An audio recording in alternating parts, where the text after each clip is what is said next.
I'm good. Yeah. Do you want your slide up? No, it's fine. I'm going to leave the pretty pictures for a bit.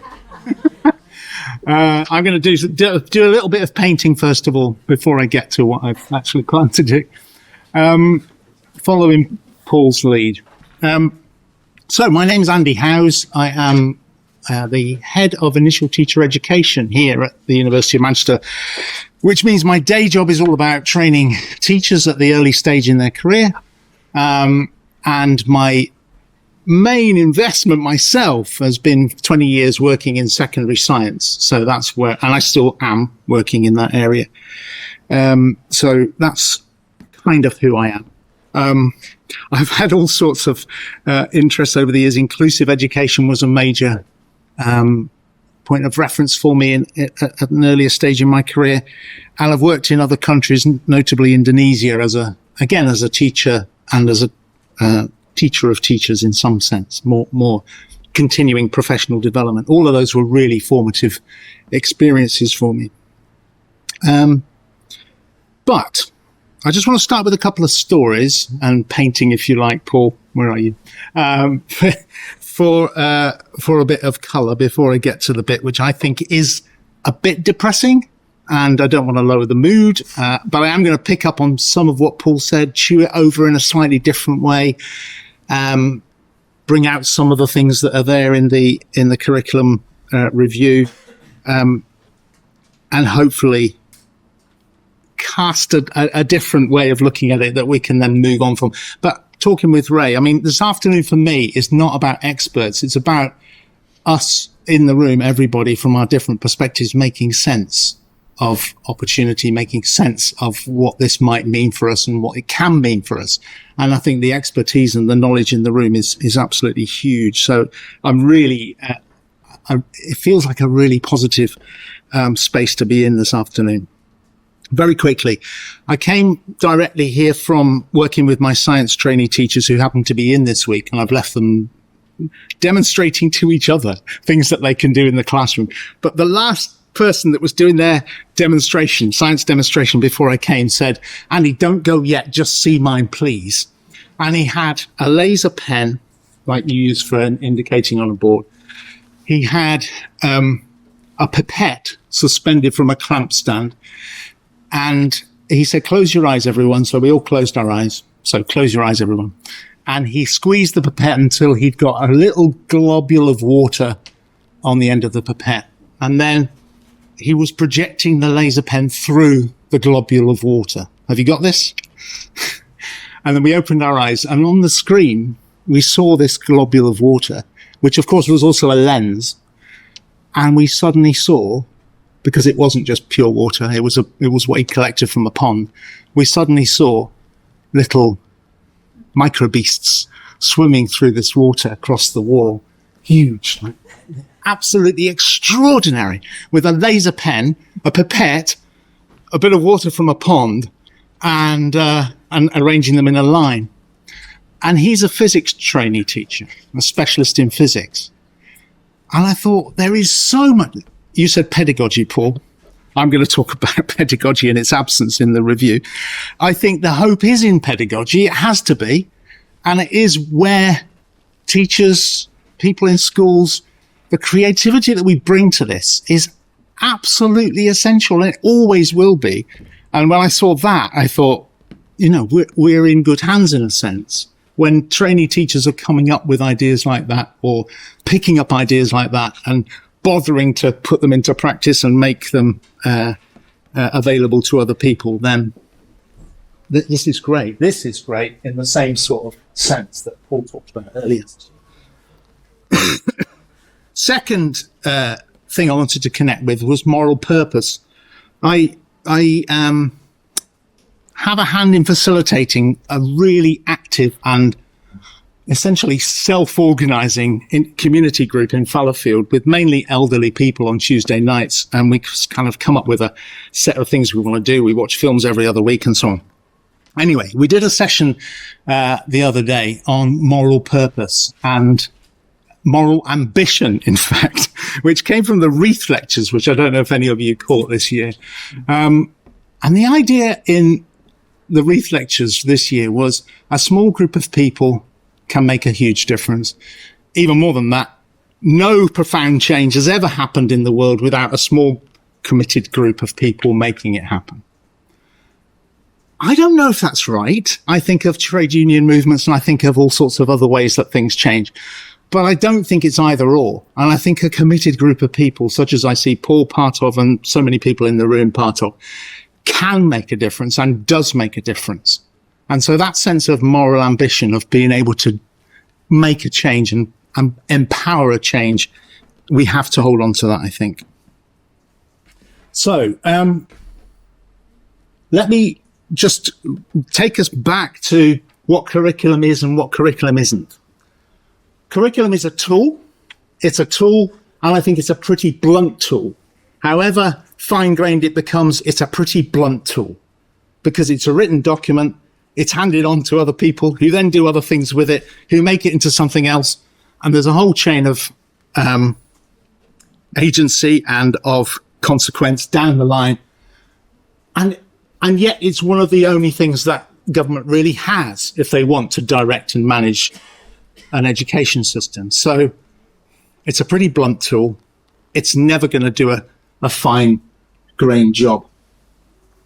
It's interesting that a knowledge-rich curriculum, such as we've definitely had for the last X number of years, can look really fine-grained and precise, can have that appearance of being really clear.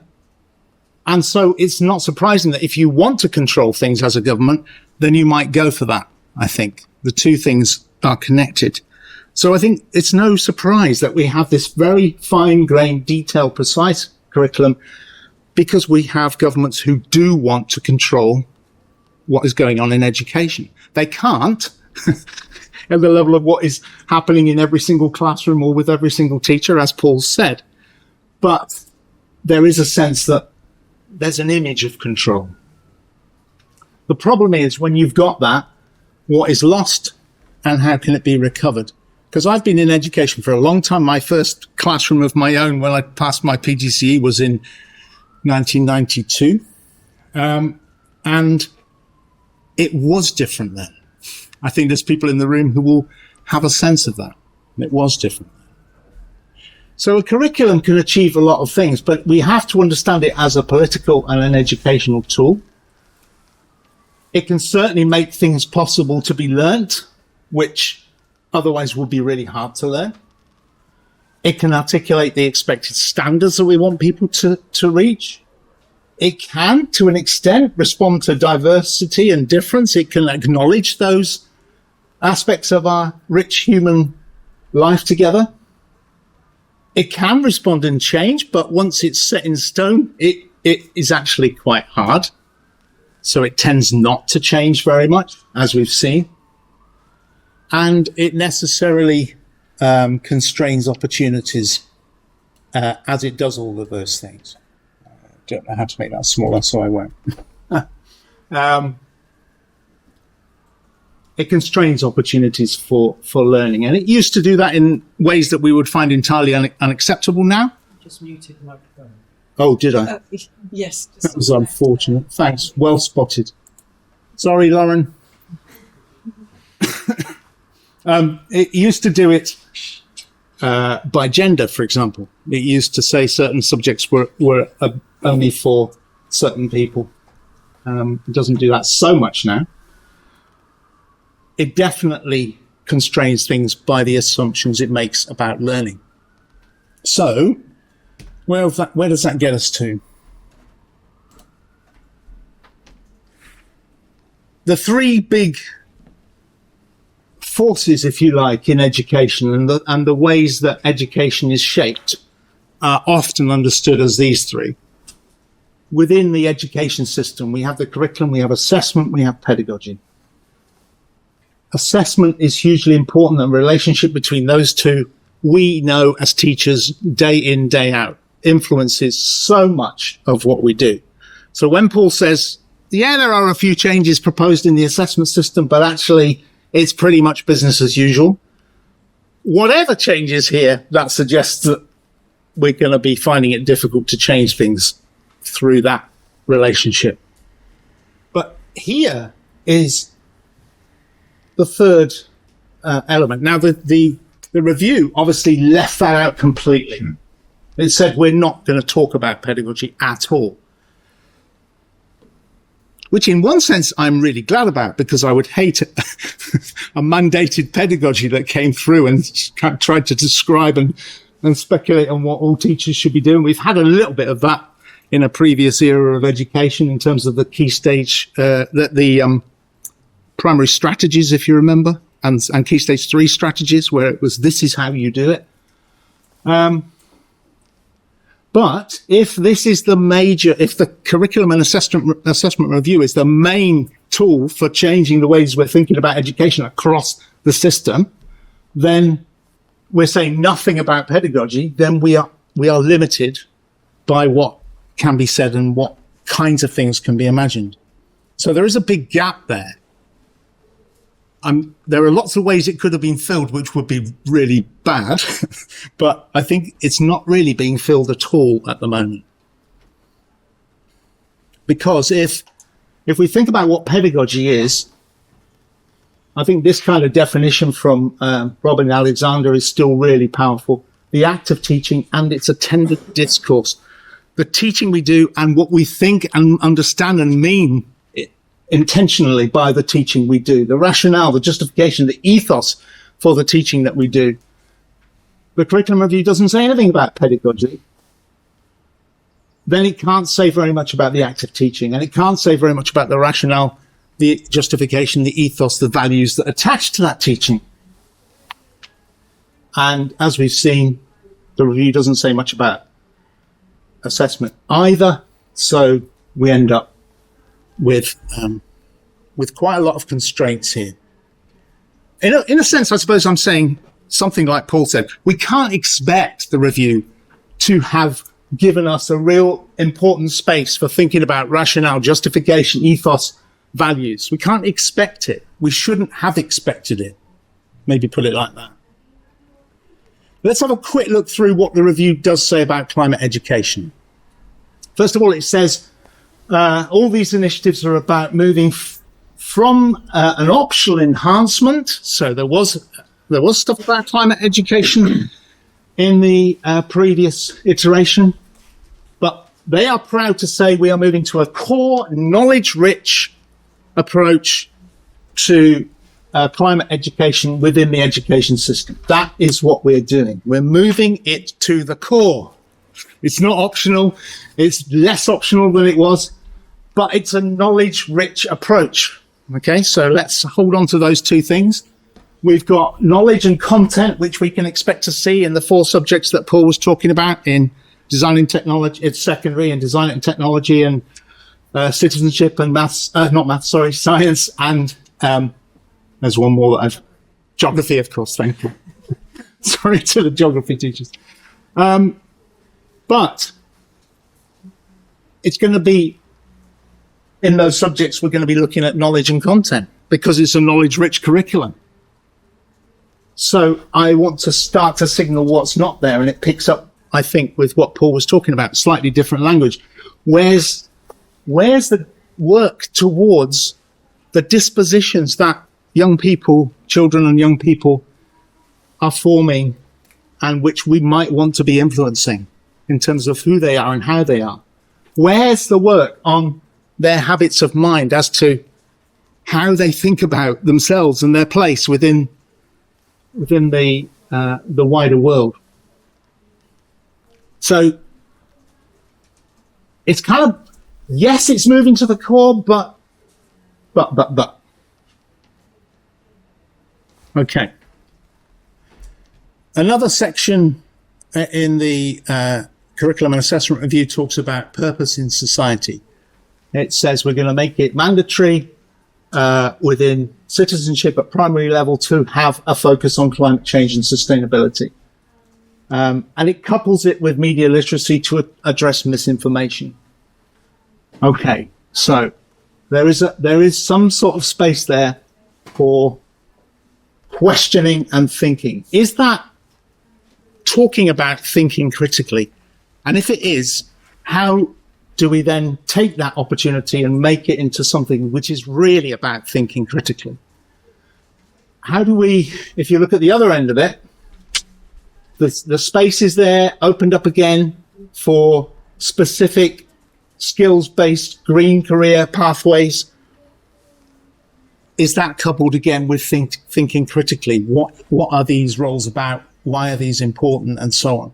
Is there a sense, is there an opportunity there really to be thinking about why we need these things to be going on? How am I, as a young person, as a child, part of this? It's possible, but we can't expect the curriculum to do that work. In another part, it suggests that there is a shift in terms of education settings. So, and this links to some of the work that Ray, myself, and Lydia have done here.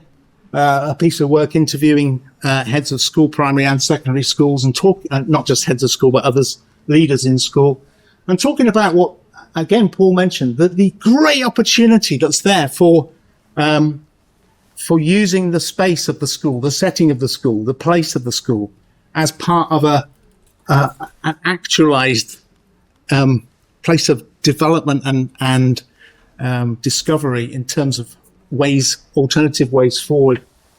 And it's there, but it's talked about. It just feels quite limited at the moment. How is it being considered? How is it being understood? Because at the moment we've not got any, for example, any arts subjects or English at secondary school lined up to think about these things. It's not there. So what space is there for different ways of thinking about those possibilities in the school? I think there's huge potential here, and it feels really untapped. And speaking with colleagues on the table from schools, and with my friend and previous colleague, these things are possible, but they go so far down the agenda if we're not careful that it's really hard to make them meaningful. And there's more on careers and teacher support. So there is this notion that we are going to really push forwards in relation to green jobs and careers.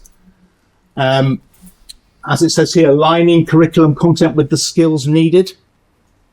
I find it really interesting, that kind of language, aligning the content of the curriculum with the skills needed. What does that mean? Is it about the opportunity to develop skills, or is it just about aligning the curriculum, which is still about knowledge, with the kind of skills that we might want you to develop in the future? But I don't know why we put up with a curriculum that isn't also about skills itself. And as Paul said, the support for teachers and resources is it's limited to an efficient way of being able to understand the curriculum and to be able to download possible resources to use in the curriculum, which, if that's support for teachers and resources, it's responding to one question, which is how do we stop the work overload on teachers, which doesn't sound like a very comprehensive way of supporting teachers and providing them with resources. It sounds like a very thin way. In other words, the curriculum is going to continue to create the problem by having a really fine-grained, knowledge-based approach, which is going to be assessed in the same way. So we're still going to have to be teaching to make sure everybody knows all these facts. Some of them will be about the climate.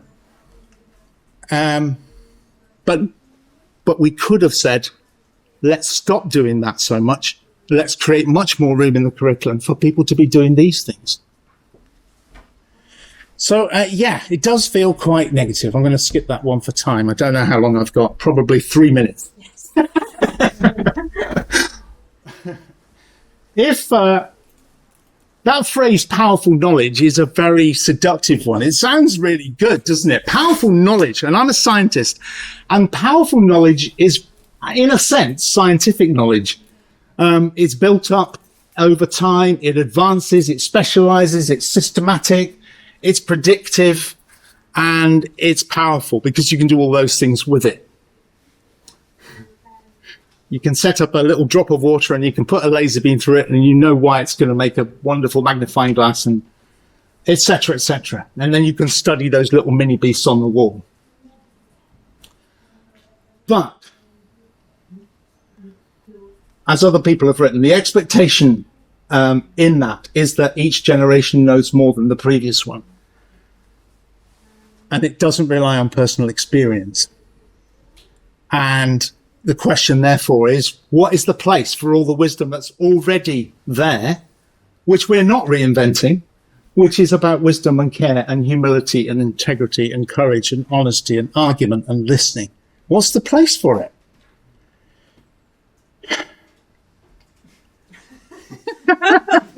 Deep sigh. I just want to come back to this notion of dispositions and skills, because we have not been talking about these things much in either in initial teacher education or, I think, in schools lately. And I think we absolutely have to. Inquiring into, thinking critically, engaging more of the person, developing the imagination and empathy, as Paul talks about, expanding our worldview, working together as a learning community. All those ways of knowing and being are what we mean when we think in our imagination about a person growing up. Those are the things we're talking about. And yet what we're doing at the moment is misleading by thinking it's all about knowing things, by cramming into year 6 and then by cramming into year 11, at 10 and 11, as much knowledge as we can. I don't think this curriculum and assessment review is going to change very much in that way.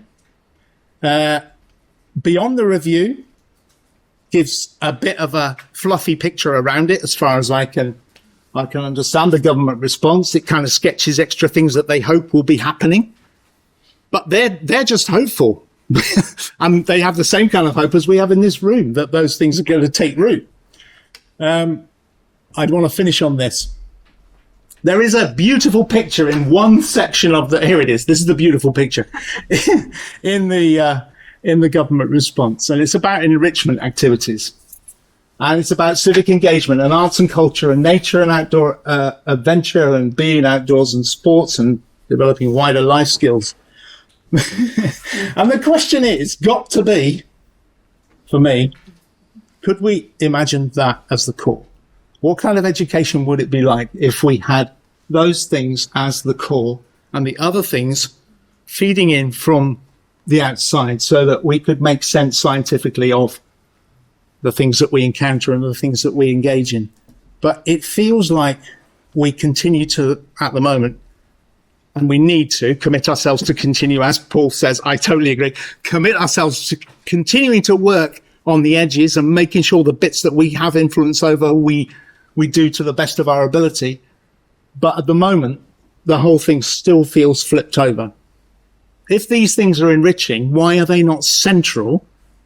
Why is enriching not central to what we think of as the life of our young people and children in school? I don't understand it. One final recommendation for reading is Ken Jones's independent review for the NEU, which I found really interesting, A Design for a Different Future. Recommend that. Thank you very much. I know that wasn't totally